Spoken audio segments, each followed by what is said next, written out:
Virgin Most Powerful Radio, sharing the gospel with clarity and charity.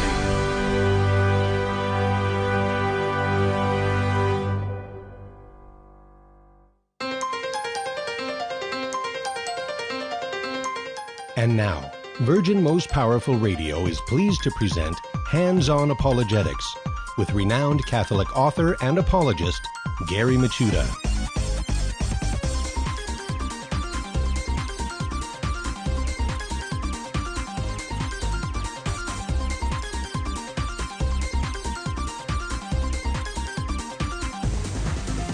And welcome, everybody, Hands-On Apologetics. I am Gary Michuta, your host and sensei for this hour. It's great to be with you today. I was just watching a little bit of the March for Life in Washington, D.C., and, of course, you know, it's a historic event because President Donald Trump was the first president to address the crowd at this march. And so I figured, why not join in the theme? And so for our program, as always, we do our critical thinking skills and so on.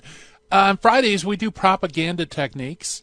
So I thought, wouldn't it be fitting today, since it's a historic event, to investigate a propaganda technique that's exploited by the pro-death side of the issue. And that propaganda technique will be the glittering generalities, and we'll talk about that in a couple of minutes. And as always, we meet one of the early church fathers, who today is St. Gregory of Elvira. And we have a great guest in store for you also. On the other side of the break, we have our good friend Michael Lofton coming on.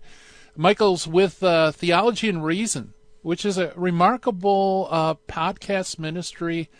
Largely, I mean, it's aimed at all sorts of things. It hosts lots of events, lots of debates, including a few that's done by another friend of ours, William Albrecht. But mainly, they really go in depth in terms of issues between Catholics and Orthodox. And but they cover atheism and all sorts of other areas. Anyway, Michael's going to be coming up on the other side of this first break. We're going to be talking about authority. And that's a really important issue, because in apologetics, you know, in the middle school, high school intro to apologetic courses I teach online, first thing I teach the kids, and also for adults when I do parish talks, if you want to defend the faith, there's 3 steps. After you decide what doctrine you want to defend, the first step is find out, what does the church teach on that subject. You got to know the real deal before you try to defend it, because you could end up defending something that's really indefensible. It's not something that church teaches. The other thing is you need to learn what are the common objections, and you do that through consulting Catholic apologetic works that are solid. And then third, you need to go out and practice. Practice on somebody you know, a friend, you know, kind of bring up this topic in discussion. Get used to discussing it before you take that argumentation out into the world and, you know, talk against people who would be hostile to the position. But, you know, the first step is to learn what the Catholic Church teaches. So our subject's going to be on authority. You know, what is the proper teaching offices of the magisterium? For example, if something isn't taught infallibly, can it be dismissed by Catholics? Or if it isn't an ex cathedra pronouncement, can we ignore it? Or does everything the Pope say, is it everything's binding? Or even ecumenical councils, is everything taught in an ecumenical council binding and infallible? Well, Michael's going to come on the other side of the break. We're going to talk about that. And I want to give my shout-outs. I almost forgot. Of course, I'd never forget you guys.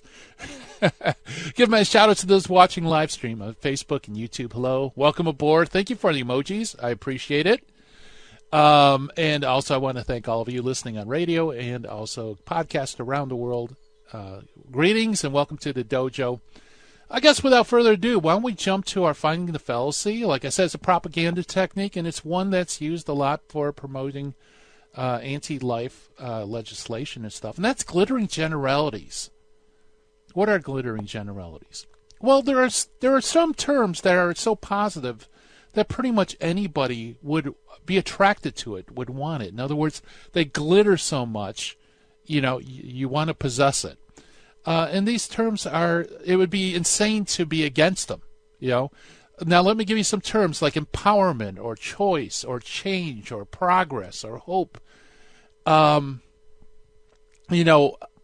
would be against any of those, right? Are you for empowerment? No, I'm not for empowerment. Of course you are, right? Or choice. You're against people having choices? No, I want people to have choices. Or you're against change? You're against hope? Who's against hope, right? But the problem with all these words is they're glittering, they're attractive, but they're generalities. What do these terms mean? What are you hoping for? What are you changing to? What are you progressing towards? Who or what are you empowering? And by empowering someone, are you taking power away from others? See, so glittering generalities are used to attract support for a particular idea or a particular party or a particular stance, but they're vacuous. Everybody it's kind of like one of those Rorschach tests, but ink blots. You kind of make of them what you want them to be, right? And so they're very dangerous in that sense. Somebody could say, this candidate is for empowerment, this candidate is for progress or whatever. But, you have to ask the further question, empowering who and progress towards what? Or, because progress towards something could be degress away from something. So that's our finding the fallacy, our propaganda technique for today, the glittering generality. So good to know people, and like I said, it's in this context today with the March for Life. I think it was a fitting finding the fallacy. Okay, well, why don't we jump to the Meet the Early Church Father for today? This guy, he's not very not popular, but he's not very well known, is what I should say. He's not St. Augustine or St. Jerome. It's St. Gregory of Elvira, who died sometime after AD 392. And, of course, with many of these people that aren't very well known, we usually don't have a lot of biographical material. Jerome speaks high praise of Gregory, the Bishop of Elvira, and he apparently was still living, already at a ripe old age, in the year 392, so we know that he lived sometime past that, but we don't know how long, when Jerome included him in his famous treatise on illustration of virtuous men, and or illustrious men. He remarks that Gregory is the author of a work called De Fide, or of the Faith, and but whether or not he's the author of the presently considered work entitled De Fide is a question that has long puzzled scholars. So if you get Jurgen's Faith of the Early Fathers and you look up Gregory of Elvira and you read De Fide, it very well could be his writing, but it's still somewhat of an open question, at least. Jurgen says that De Fide Orthodoxa contra Irenaeus has been variously attributed to Gregory of Nazianzus, to Ambrose of Milan, to Virgilius, and a person named Phobad of Agen, and also the Gregory of Elvira. It's no longer possible to hold that Gregory of Nazianzus, Ambrose, Virgilius, or Phobad is regarded likely to have been the author of this work, which leaves for us Gregory of Elvira, whom is the latest, basically the latest scholarship is inclined towards that position. The work can be dated quite closely, and this is the reason why. He makes use of a work called an encyclical against the Arians, written by Phobad around the year 357 or 358. So since he uses this document, and we could date this document with some certainty, we realize that it really reflects the situation immediately after the close of a Council of Rimini in 359, and he may therefore be regarded as the likely author of this work sometime around 360 or 361. So you have that, of the Orthodox faith, which is attributed to St. Gregory of Elvira. Also, there's another work, too. It's titled Homilies on the Books of Scripture. And it's 20 homilies on various books of Scripture that was published way back in 1900 in Paris. And it was originally attributed to Origen of Alexandria. But others voiced the opinion, however, that the origins ought to be attributed not to Origen, but to Novatian. Further research shown, however, that they bespeak of a Trinitarian formula that has a character as to the date them around the second half of the 4th century, thereby excluding Origen and Novatian because they lived way before that time, so it couldn't possibly be them. So it's basically general agreed that, yes, Gregory is the likely author of the homilies of the books of sacred scripture. Now, sometimes, I'll read a few quotes from books. I figured I would quote from this latter book, Homilies on the Books of Sacred Scripture. He does have a cool insight, so I wanted to share this with you. It says, "The tree of the cross, however, clearly represents an image which to some seems as hard and rough as wood, because on it the Lord is hung, so that our sins, which came to us from the tree of transgression, might be punished by being affixed again. It is through the same man to the tree of the cross. To others it stands for shade and refreshment, because believers are protected from the heat and rigor of persecution, and they're refreshed." And I love that because, for me, I know our guest, Michael Lofton, also loves typology.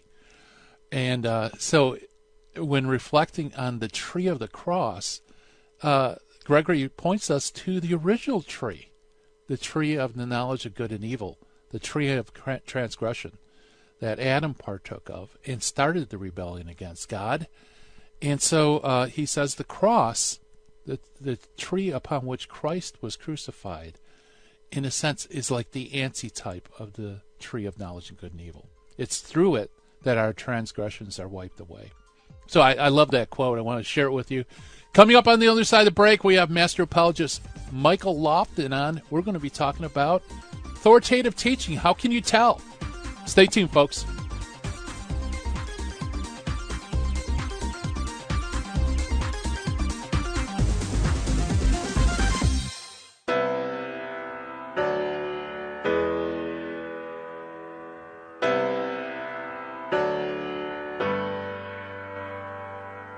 This is Matthew Arnold for Virgin Most Powerful Radio. This March, VMPR, in association with the Catholic Resource Center, will be hosting a special conference for the Adoramus Society. Adoramus at the Triduum, a conference on the spirituality of the Triduum liturgies, featuring speakers Father Joseph Fessio, Dr. Anthony Lillis, and Christopher Carstens, addressing such topics as developing a liturgical spirituality, the spirituality of Holy Thursday, the spirituality of Good Friday, and the spirituality of the Paschal Vigil and Easter season. It all takes place March 14, 2020, at the historic Sacred Heart Chapel at 381 West Center Street, Covina, California, 91723. You can register online at vmpr.org or call now at 877-526-2151 to reserve your seat today for Adoramus at the Triduum.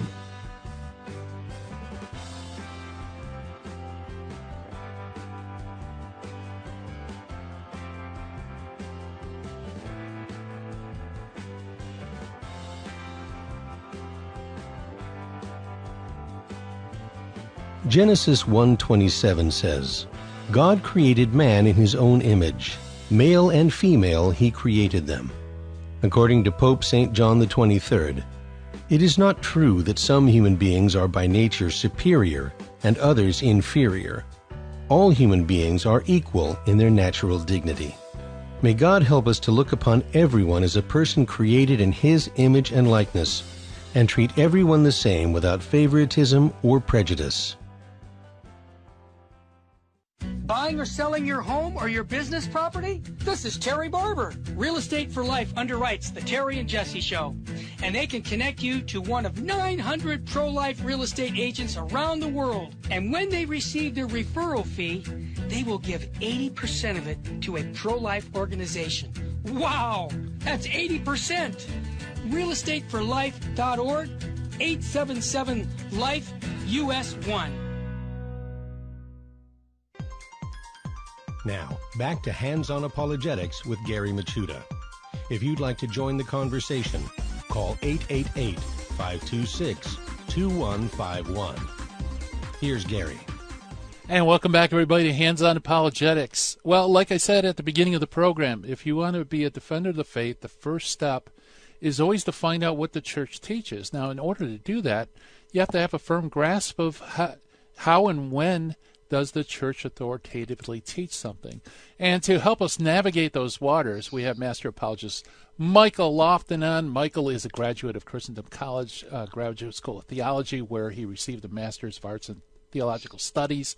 He has appeared on EWTN, Sirius XM Radio, Radio Maria, and contributes frequently to several websites and blogs. He's the associate editor at Christendom Graduate School and is the founder of Ancient Faith Apparel and Renewal Publications. And you can check out all the great stuff Michael does at his awesome website, which is reasonandtheology.com. And Michael, welcome to Hands On Apologetics. Hey, Gary, thanks for having me on again. Yeah, it's a joy, and I'm so glad that you picked this topic, because this is something that I think Catholics that aren't familiar with theology can really get confused about. You know, when does the church, what teachings are authoritative? How are they authoritative? From where? You know, what makes them authoritative? Why don't we just jump right into it?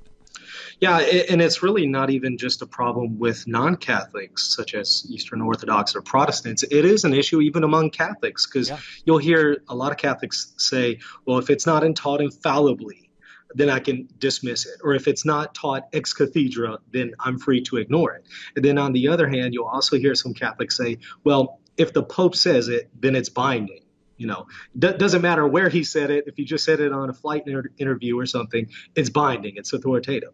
And then you'll even hear somebody say, well, if an ecumenical council teaches it, period, it's definitive, it's infallible. You know, there's absolutely no distinction there. So there's a lot of misconceptions when it comes to the magisterium or the teaching authority of the church. And so I thought this would be an excellent topic to touch on, to maybe clarify some of those misconceptions, not only for non-Catholics, but also for Catholics, so that they can understand their faith better. So if you're ready, I'll just dive in. Yeah, let's do it. So, you know, some preliminary work has to be done before we actually touch on some of the organs of the church and the magisterium. I think there's some important terms that I'm going to be using, and it's perhaps helpful to go ahead and define them. For example, I just mentioned the term magisterium. This is, again, the teaching authority of the church. It can take place in the office of the Pope or an ecumenical council, or the bishops dispersed throughout the world in unison with the Pope. These are magisterial teachings. They are authoritative. They are authentic, as opposed to just some random guy out there teaching, open up his Bible and, you know, teaching from a pulpit. So the magisterium is the official teaching office of the church that Christ has endowed with the authority to speak authoritatively. Now, you'll sometimes hear the term dogma thrown out there, and there's a lot of misunderstandings on what the term means. Dogma means something that is contained in the deposit of faith, or sacred scripture, what has been given to us by God and the apostles, that is universally binding, authoritative on everyone, and has been revealed once and for all, as the Apostle Jude says. So these are things that are taught in divine revelation and are defined by the magisterium. So the magisterium, whether it be the Pope or an ecumenical council, has authoritatively said, these things are taught in the Word of God and are definitive.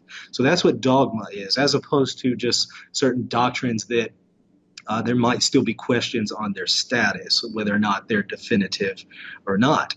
Now, we can also speak about the term definition, a dogmatic definition or a doctrinal definition. This just simply means a solemn declaration on the part of the magisterium. The magisterium, whether it be a pope, ex cathedra, or an ecumenical council, definitively declares this in a solemn way to be defined, to be established.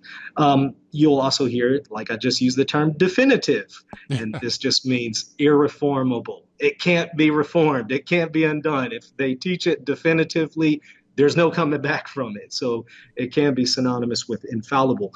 And of course, on the other hand, you have non-definitive. So these are teachings that may actually be infallible. They may not be. It's still an open question. So they could possibly be reformed by the teaching authority of the church later on. Okay. You also have what's called authentic teachings, and these are teachings that have the backing of Christ's authority. So the Pope, for instance, teaches authentically when he teaches in his diocese or as a universal shepherd. And then, of course, individual bishops in their own diocese speak authentically when they preach to their flock in their territory and their diocese. You might hear the term that, and in fact, I think I just used it earlier, ex cathedra. A lot of people like using that term. What this simply means is it's Latin for from the chair of Peter. Where did this come from? Well, in the early church, bishops would sit down in a cathedra, a throne. This is also where we get the term cathedral from. They would sit down in their chair and teach authoritatively to their flock. So when they spoke from the chair, they were speaking to their congregation authoritatively. So if the Pope speaks ex cathedra from the chair of the Apostle Peter, which he is a successor of, then he is speaking authoritatively to the not only to his flock, but to the universal church. So that's what ex cathedra means, and it is definitive. So if something is spoken ex cathedra by the Pope, it's infallible, it's definitive. It does not take place very often, however. Yeah, now, there's also the difference between extraordinary teachings and ordinary teachings. Extraordinary teachings are, quite simply, things that are taught in an extraordinary way, like an ecumenical council. These don't take place very often. There's only been about 21 of them in 2,000 years. So it's an extraordinary way of teaching something authoritatively. There's also what's called ordinary magisterium or ordinary teachings. And these are more common ways of teachings. For instance, maybe a homily or something like that. So having done some of this preliminary work, now we can start to dive into some of the content itself when we speak about the magisterium. Okay. Now, let me know how I'm doing on time. Yeah. Well, we're doing fine. In fact, you're doing great. I was just curious, and I know that some people have different opinions on it. In terms of the extraordinary ministerium, where the Pope is speaking ex cathedra, in other words, he makes an infallible papal pronouncement or definition. Mm-hmm. How many of those have happened over history? That is debatable, and it's one of the points that Protestants, but especially Eastern Orthodox, like to point out, because a lot of Catholics will say, well, we have a definitive magisterium, and they'll say, okay, we'll start to name for me what is ex cathedra, and you guys can't even agree amongst yourself. That's a very long discussion. Some say there's only 2 ex cathedra teachings. I think that's limiting it far too narrowly. Some might say up to 16 or more than that. It depends on how you're understanding ex cathedra. So some of this is still open on how do we understand what is part of an ex cathedra teaching. It's still an open teaching in the magisterium. We're still waiting on a definitive identification on what constitutes something that is ex cathedra. Although, for a quick answer, if the Pope is anathematizing anybody who holds contrary to it, and he's saying, I'm speaking with the authority of Peter to my universal flock, to the entire church with binding authority, you can believe that that is ex cathedra. And we do have 2 clear examples of that. You have Pius IX and his dogmatic definition of the Immaculate Conception in his Apostolic Constitution. And so you do have instances of this, but then you have other instances like the Tome of Leo that might not use as forceful language, but is generally identified as ex cathedra. So it's still a debatable topic on how many points meet the criteria, but there is some general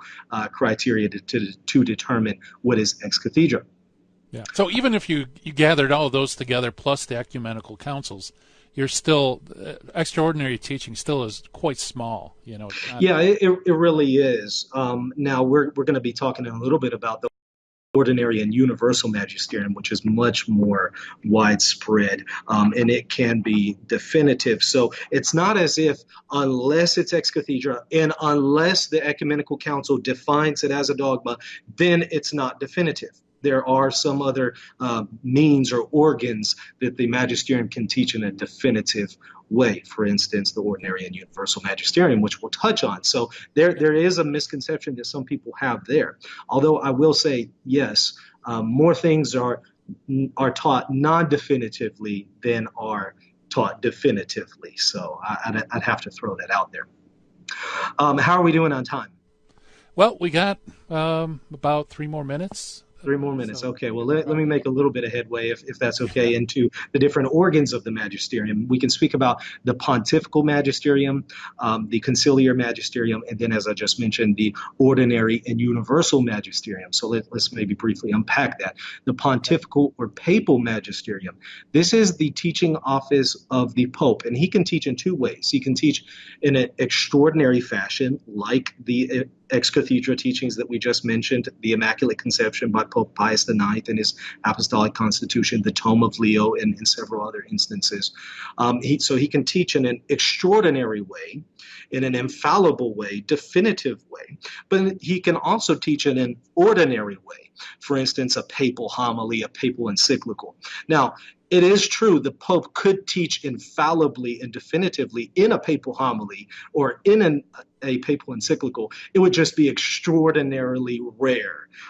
That he normally does not do that. Normally when he's speaking in an encyclical or he is speaking in a homily, it's generally not definitive or infallible, but it is him teaching in his ordinary magisterium. So there is a level of assent that is due there, but it could be reformed. So that answers the question.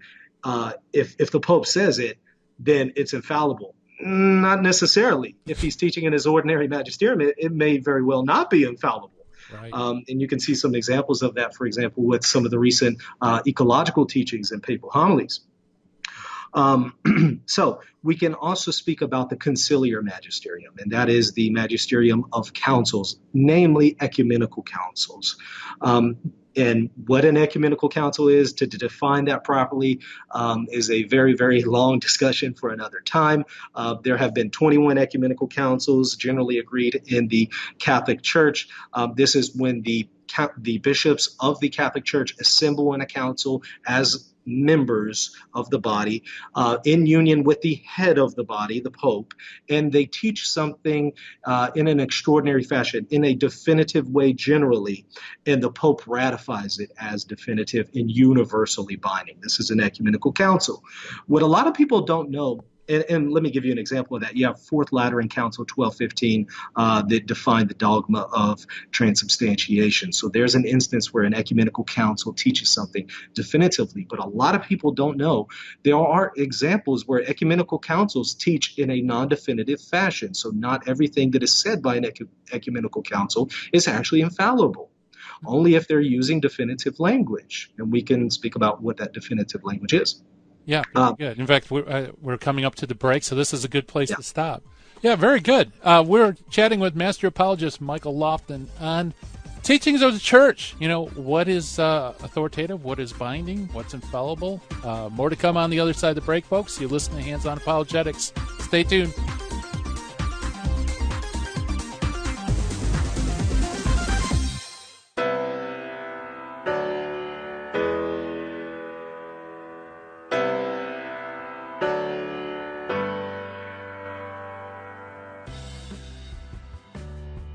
Hello, this is Terry Barber with the Terry and Jesse Show. I'm here with Gil Already. He is the president of the Catholic Men's Fellowship of California. Gil, we got a men's conference coming up. I appreciate you having me on, Terry, to share about our Rise Up, O Men of God, The Church for You Does Wait, Super Saturday Conference, and it's Saturday, March 28th in Covina at Sacred Heart Catholic Church, 344 West Workman Street in Covina, California. Who are the speakers? We have some great speakers lined up. We have Steve Ruda, former captain of the LA Fire Department. He's dynamic. He's energetic. He will really keep the conference moving. We have Monsignor Tim Nichols, the pastor from St. John Vianney's. He's dynamic. Mark McElrath, Father Darren Merlino, a trained exorcist. Charlie Eshelman, a past Navy SEAL. We have Deacon Omar Uriati, who is from our parish, St. Louise de Marillac, and Father Joseph Shea. And I'll be there myself, giving a little plug for Virgin Most Powerful. You can reach us at catholicmen.org. Tickets are on sale there. Just follow the link. Tickets are on sale at eventbrite.com. Just be sure to get your tickets now till the 31st for $35 and $45 after that till the day of the conference. Sign up for this men's conference. Call Gil at 626-841-9090. I'll be sure to answer your call and give you all the information you need for the Rise Up, O Men of God, for You the Church Does Wait conference. Thank you, Terry. Appreciate your help. God bless you.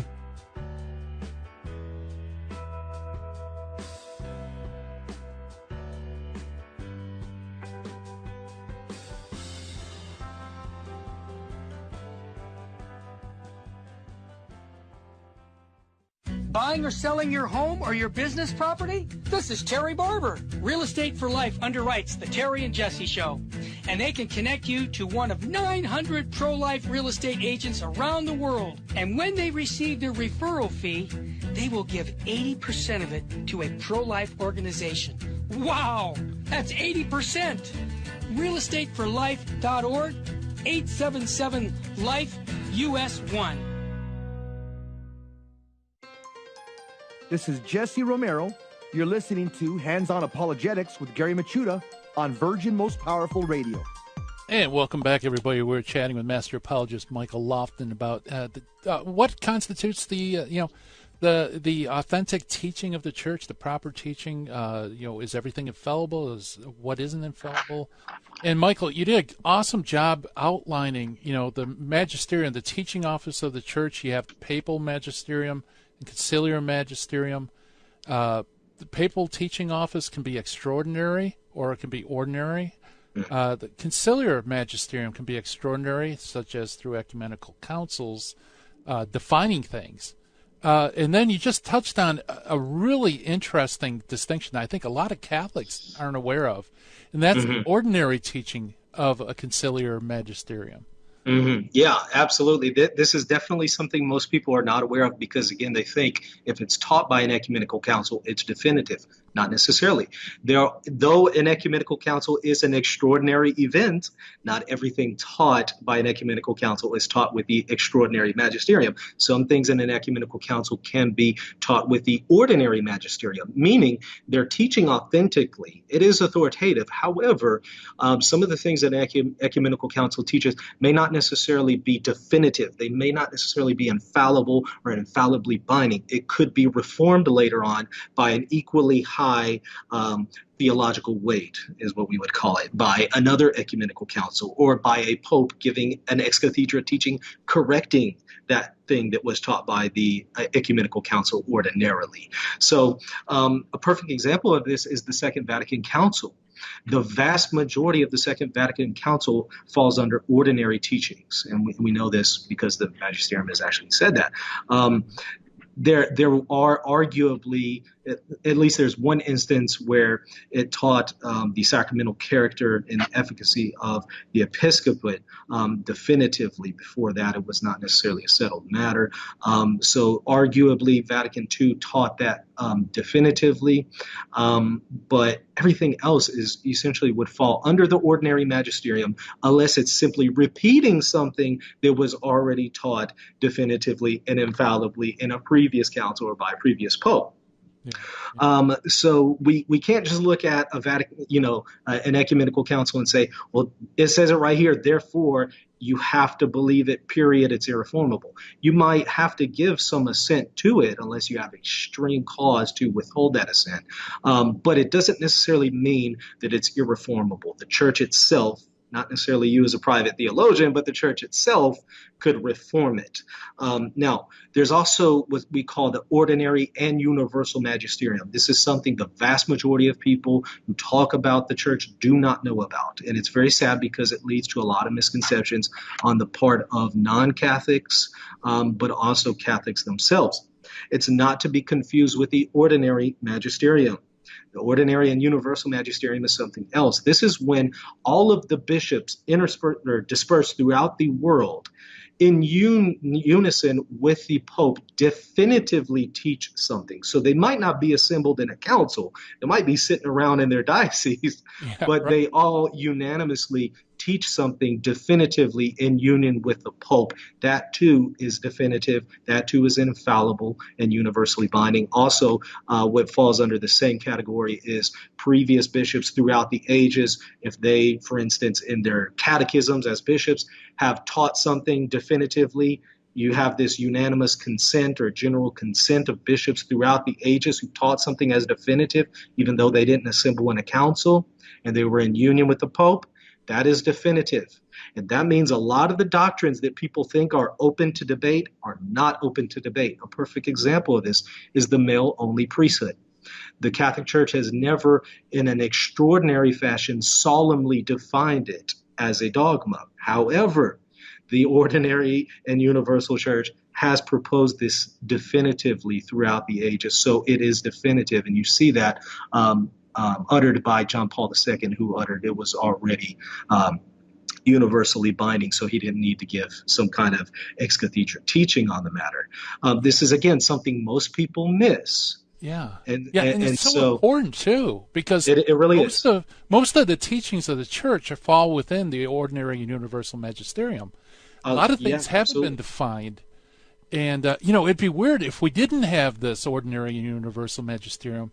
It'd be like there wouldn't be any teachings. We'd all be waiting for a council or ex cathedra pronouncers to say, oh, hey, we got something to believe in, Yeah, and that doesn't happen very often. So, and some would argue that, for example, the Catholic Church's teaching on artificial contraception falls under this category. So even though there's no dogmatic definition of the matter, it has been settled definitively. Many people would argue that.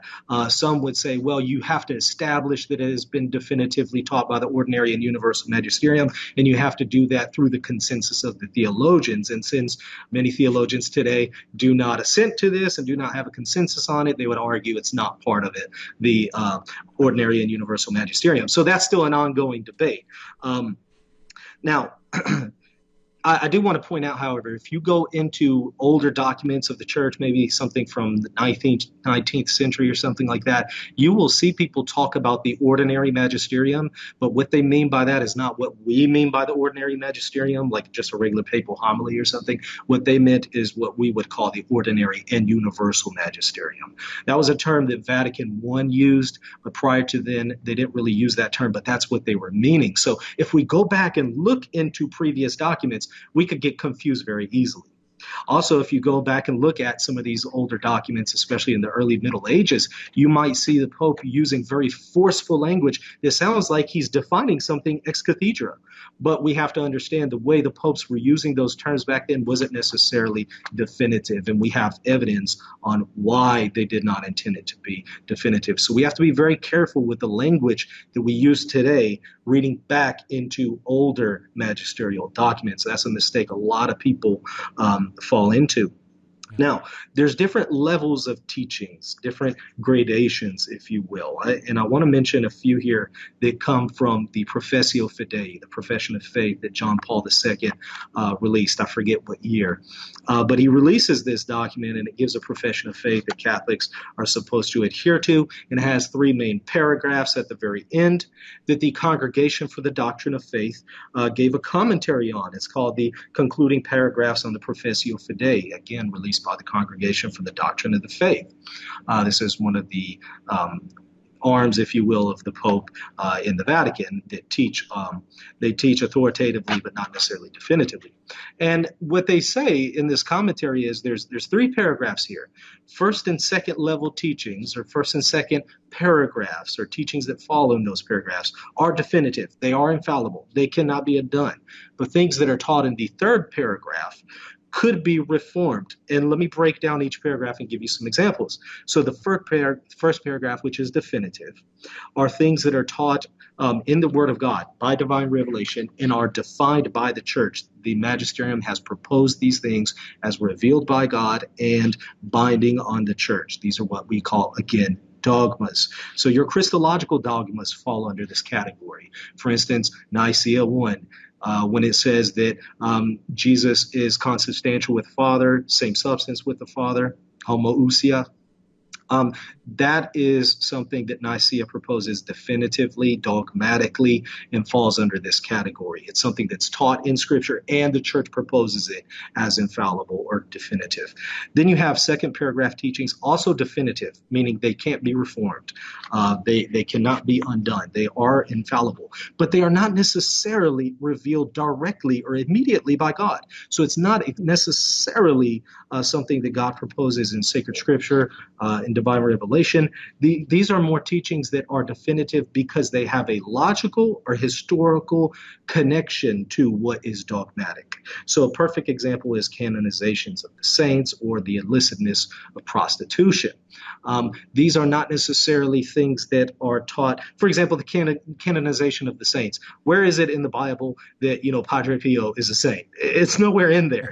Right. The apostles did not reveal this information, right? So you can't say that it's part of the first level or first paragraph teachings. But what you can say is it is intimately historically connected to something that is taught in sacred Scripture, and that is the universal ability of the Pope to bind or to propose something as definitive by the Pope. That is taught, however, in first paragraph. So things that are logically or historically connected that you just can't dispense with to something that is dogmatic and in sacred Scripture fall under this category. These are what we would call dogmatic facts rather than a dogma per se. Then you have third paragraph teachings. These are teachings that may not necessarily be definitive. It could be that the church will later on propose it infallibly and definitively, but the church just has not yet. For example, I mentioned earlier the ecological teachings of, for example, Pope Francis in papal homilies. These are not necessarily definitive. These are not necessarily infallible. They are binding in the sense that a person is supposed to give what we would call religious submission of will and intellect. They are to do their best to believe it, not necessarily as something revealed by God, but as listening to the shepherd that God has given and placed over them, but recognizing this is something that could be reformed later on. So first paragraph teachings require what we would call the assent of theological faith. You have to believe it because this comes directly from God. Second paragraph teachings require what we would call something that is to be held definitively. It's not necessarily immediately revealed by God, but since the church has proposed this definitively, we have to hold to it definitively. Whereas, again, third paragraph teachings require religious submission of will and intellect. My will and intellect should be disposed to assent to what I'm hearing unless there is extreme cause to withhold assent, which the Congregation for the Doctrine of the Faith says that theologians could withhold that assent in rare cases, not publicly just trashing the Pope or something, but just withholding that assent, saying, I really have tried to give this the best that I could, but I just don't see it. It's not lining up with this and that teaching by previous popes or the perennial church, so I'm going to withhold assent. In very rare cases. So you can withhold your assent to a teaching, but you're not allowed to dissent, to go against it. That's an open debate. Some would say you can express that withholding of your assent, which we would call dissent, in a very charitable way per Canon 212, Canon Law, paragraph 212, that allows the laity to express their concerns with their pastors and others. But you have to be very careful, Michael. Yeah. Sorry, I threw that out at you. We're chatting with Michael Lofton. Be right back.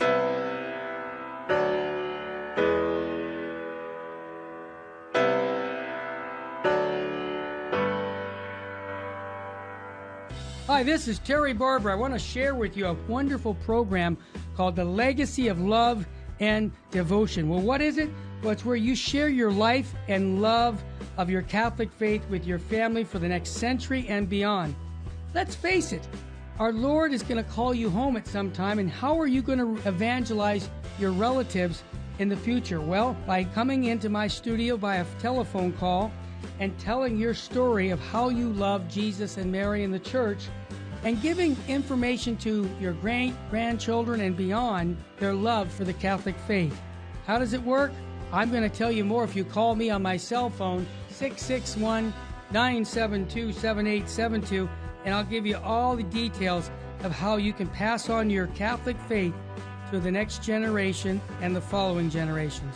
It's a very unique program. I want to tell you more about it. Call me at 661-972-7872. God love you.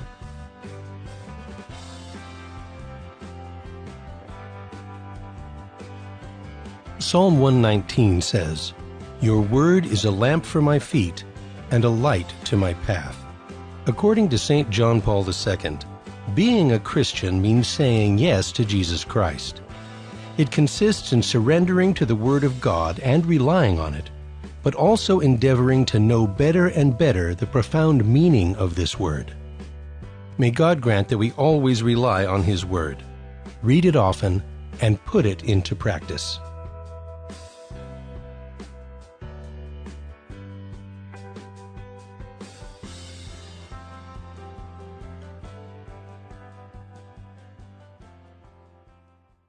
Buying or selling your home or your business property? This is Terry Barber. Real Estate for Life underwrites the Terry and Jesse Show, and they can connect you to one of 900 pro-life real estate agents around the world. And when they receive their referral fee, they will give 80% of it to a pro-life organization.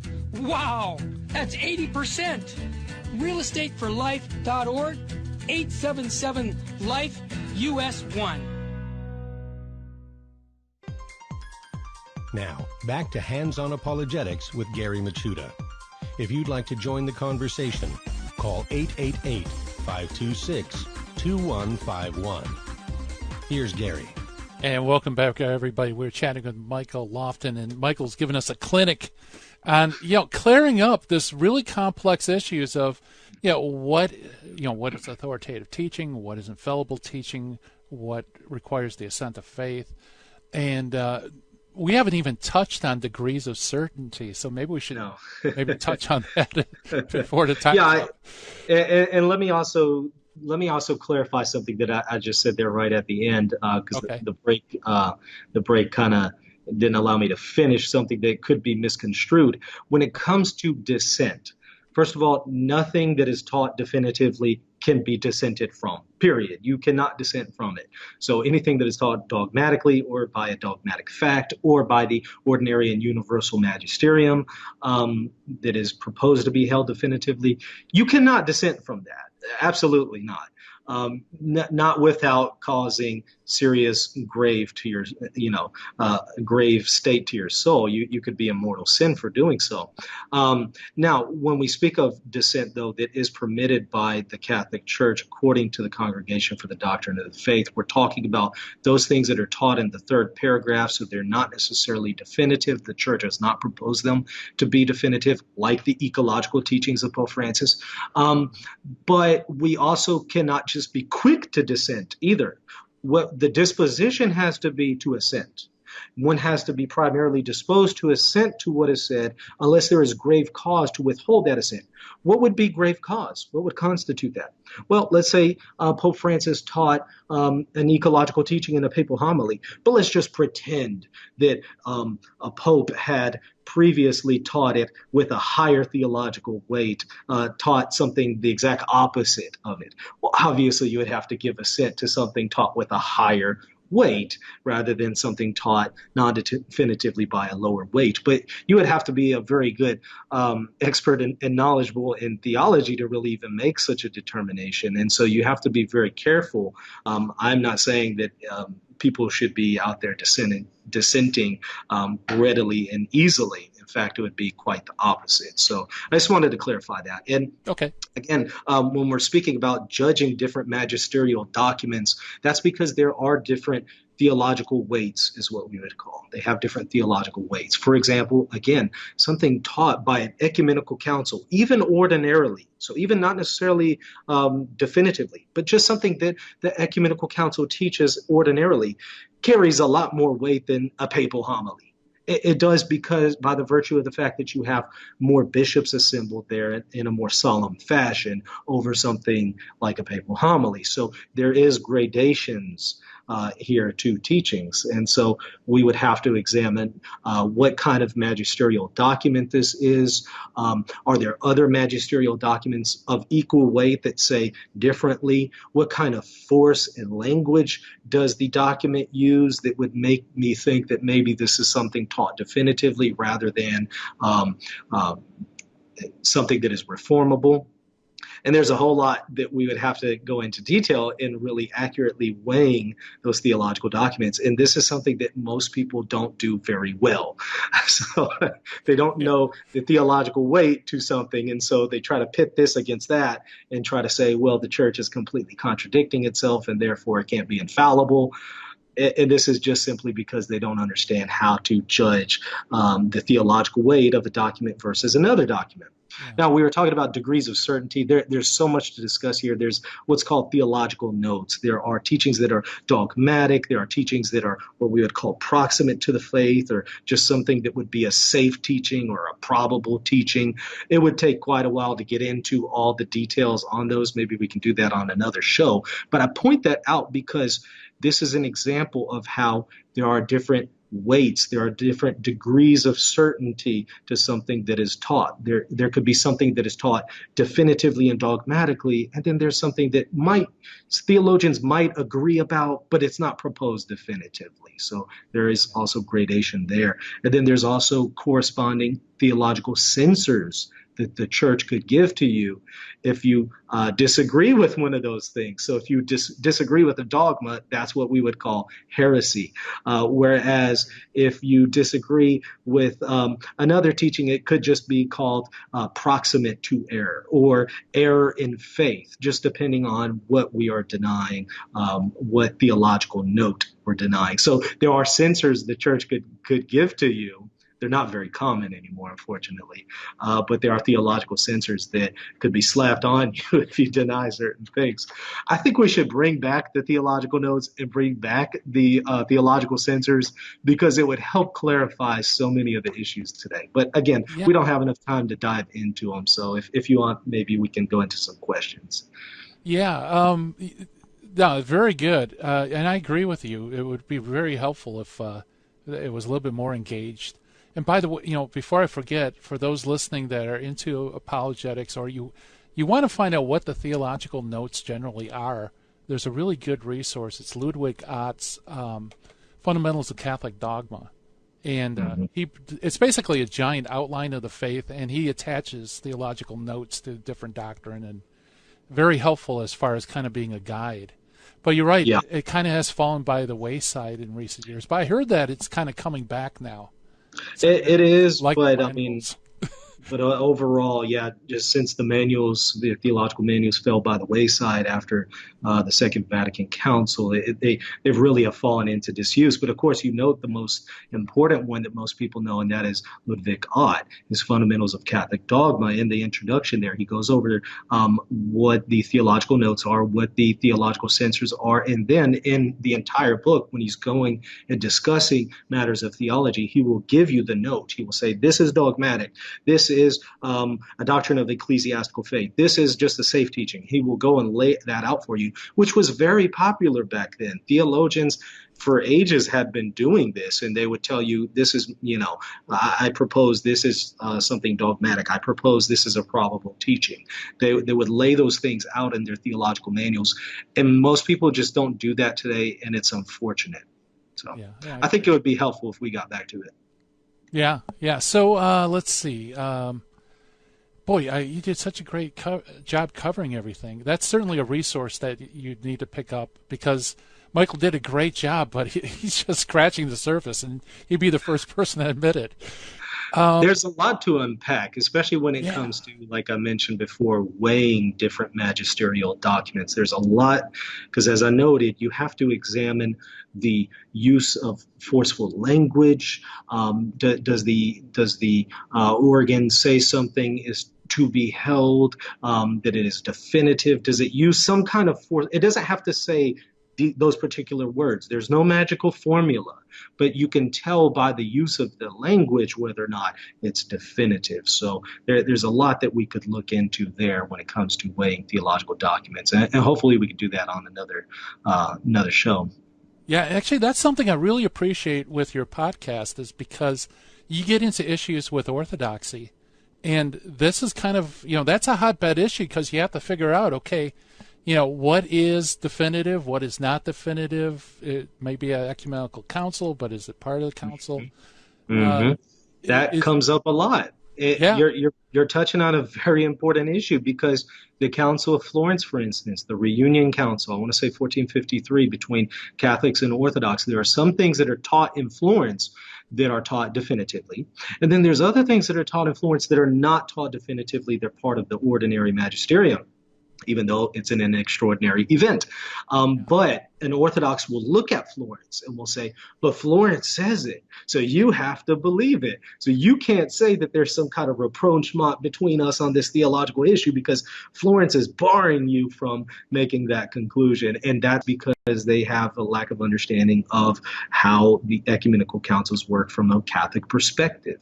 And when it comes to ecumenical councils, this is a whole entire issue between Catholics and Orthodox to begin with, because there's not agreement on what constitutes an ecumenical council between Catholics and Orthodox. So that could take us into a whole nother show itself. Yeah, that'd be a fun show to do too, by the way. It would. It really would. Fascinating. Absolutely. That was one area of apologetics. I did a little study, but not a lot. So I really appreciate it, going through all your work there. In fact, we have about 4 more minutes left. Why don't we talk a little bit about your ministry? How can people, what do you cover?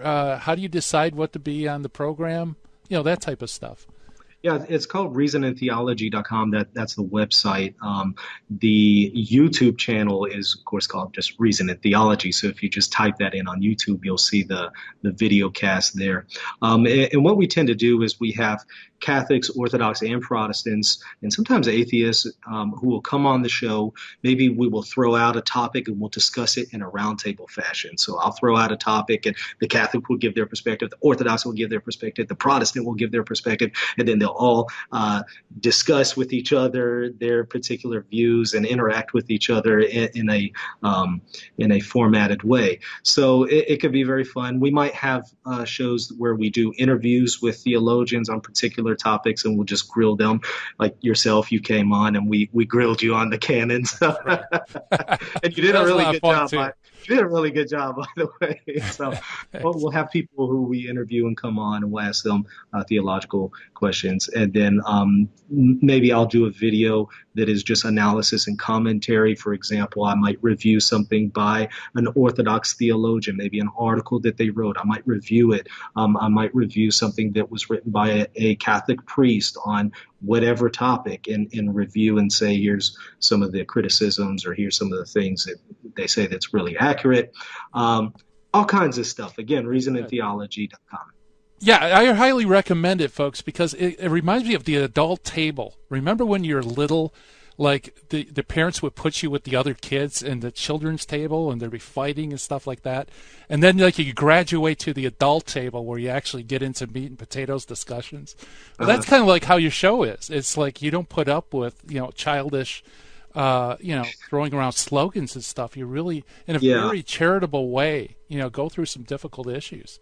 Exactly. We try to touch things that are not just scratching the surface, because there's a lot of ministries out there that do that, and that's fine. There's a place for that. But we try to get into, okay, we're going to deal with more substantial issues now, and we do so in a charitable way. Yeah, very good. Well, again, what's the website? reasonandtheology.com. All right. That's the place to go, folks. And Michael, thank you so much for coming on the show. I appreciate it. Thank you for having me.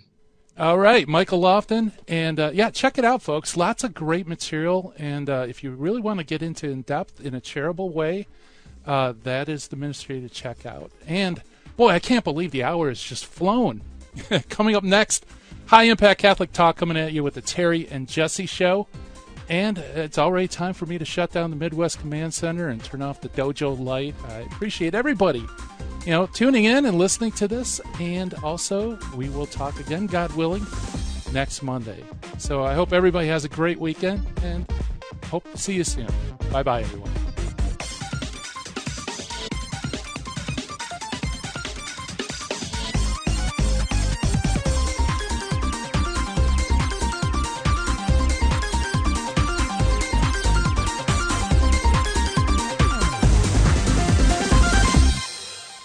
1990s, I lived and worked in Hollywood.